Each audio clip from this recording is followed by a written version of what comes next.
பார்க்கும்போது, இவங்களுடைய சுயமரியாதை டச் பண்ணி பார்க்கும்போது, வீண் பழி சுமத்தும் போது, இல்லாத ஒரு பழியை சுமத்தும் போது இவங்க பர்ஸ்ட் ஆயிடுறாங்க. தன்னுடைய தன்மானத்தையும், தன் சுயமரியாதையத்தையும், தன் குழந்தைகளுக்காக, தன் குடும்பத்துக்காக, தன் கணவரிடம் தோற்று குடும்பத்தை ஜெயிக்க வச்சிடுறாங்க. சில நேரங்களில் தாங்க முடியாத இடத்துல கத்திடுறாங்க.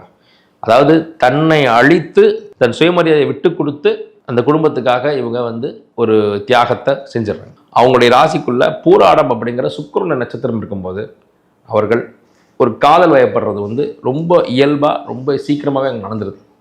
ஆனால் அந்த காதலில் இவங்களுக்கு ஏமாற்றமே மிஞ்சுது. இந்த காதல் தான் நமக்கு ஒத்து வரல, சரி திருமணமாவது நல்லா இருக்கும், இல்லை இன்னொரு காதல் நமக்கு அமையுமா, இன்னொரு மன வாழ்க்கை, இப்படி அடுத்த அன்பை நோக்கி அவங்க பயணப்படும் போது அந்த அன்பு இதை விட மோசமாக இருக்கும்போது இந்த சைக்கோக்கு இந்த சைக்கோவே பரவாயில்லையே அப்படின்னு அவங்க நினைச்சிடுறாங்க.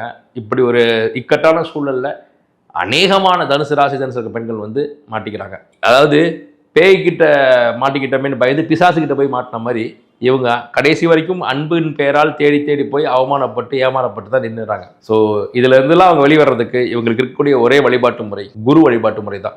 அவங்களுக்கு பிடித்த சித்தர் வழிபாடு, ராகவேந்திரரோ சாய்பாபாவோ பாம்பன் சுவாமிகள், இப்போ அவங்களுக்கு அவங்க மனதுக்கு பிடித்தமான ஒரு ஜீவசமாதி, ஒரு சித்தர் கோயிலுக்கு போய் வியாழக்கிழமைகளில் வழிபட்டு வரும்போது நிச்சயமாக இவங்க வாழ்க்கையில் போராட்டங்களை தாண்டி ஒரு சக்ஸஸை நோக்கி அவங்க பயணப்பட முடியும். மன நிம்மதியும் மன மகிழ்ச்சியும் நிச்சயமாக அவங்களுக்கு கிடைக்கும்.